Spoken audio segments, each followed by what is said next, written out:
Today we're doing something a little different. We're going to take one of the most common words you can think of and just unpack it. We're going to see how much meaning, how much power can be squeezed into a single tiny three-letter word, air.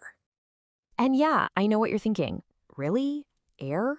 Why are we spending all this time on a word I use every single day without even thinking about it? And you know what? That's a great question. The answer, though, is actually pretty fascinating and tells us a lot about the secret life of simple words. So here's the big reason. Air is on a very special list called Basic English. It's a set of just 850 words put together way back in the 1930s. The whole idea was to find a core vocabulary that could basically express any idea. So you can bet that if a word made it onto that super exclusive list, it's doing some serious heavy lifting. Let's see what that looks like. First up, let's start with the basics, the place we all begin. Air as a noun, as a thing. This is its foundation, right? The meaning we all just get. But even here, trust me, there are a couple of surprises waiting. So let's get the textbook definition out of the way. Air is that invisible mix of gases that's, well, everywhere. Now, the important thing to notice here, from a language point of view, is that it's an uncountable noun. You can't have one air or a couple of airs. It's just air. And this sentence just says it all, doesn't it? It's simple, it's powerful, it's true. It's not un-air we breathe. It's this massive, collective substance that keeps us all going. This is the world's most fundamental job. Okay, but right when you think you've got it all figured out, the English language decides to throw a curveball. What happens if you do make it plural? What happens when you stick an S on the end?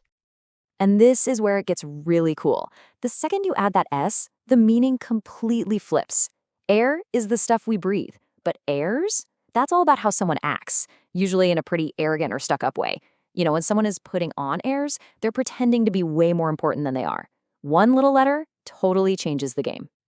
All right, so we've seen it as a thing. Now let's watch it transform, because air isn't just a noun, it's also an action. The word just slides right over from being a thing to being a verb, taking on a whole new job. So, as a verb, to air something means to broadcast it. You know, to send it out, through the air, so to speak. It's how we talk about TV shows, news reports, anything that gets sent out to the public. And if you check out the synonyms, it really clicks. To air something is to tell it, to spread it, to express it, or to broadcast it. See the pattern? They're all about taking some piece of information and just releasing it out into the world. Here's a perfect example. The story isn't just being shared. It's being broadcast over the airwaves for everybody to tune into. This sentence really captures that feeling of something happening live, right now, for everyone to see. Okay, so we've covered what it means. Now let's get into the nitty-gritty details. If you really want to get a handle on this word, you got to know how it sounds and who its family members are. Now, the pronunciation difference is subtle, but it's definitely there. In a lot of British accents, it's a softer sound, kind of like eh. That R sound at the end can almost vanish. But in a general American accent, that R is hard and clear. Air, a tiny little difference that makes a big impact on the sound. And just to make things a little more chaotic, air sounds exactly like a bunch of other words that have totally different meanings, like to make a mistake, or heir, someone who inherits a fortune. They all sound identical, which is why in English, context is absolutely everything. And finally, this little word is the foundation for so many others.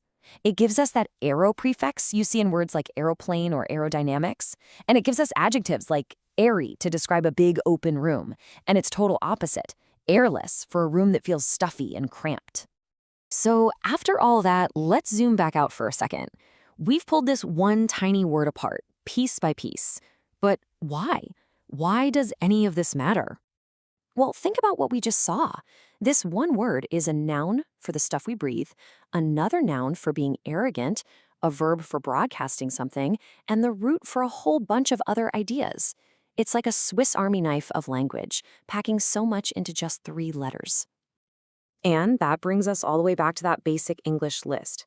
The big takeaway here is that being a great communicator isn't just about knowing thousands of words. It's about really, truly understanding the most important ones. When you master these core 850 words, you have this incredibly powerful toolkit that lets you build and express almost any idea you can think of. It really makes you wonder, doesn't it? If air is this complex, what about other simple words we use all the time, like run, or set, or go? It kind of leaves you with a question to chew on. What other simple words out there are way more powerful than you think?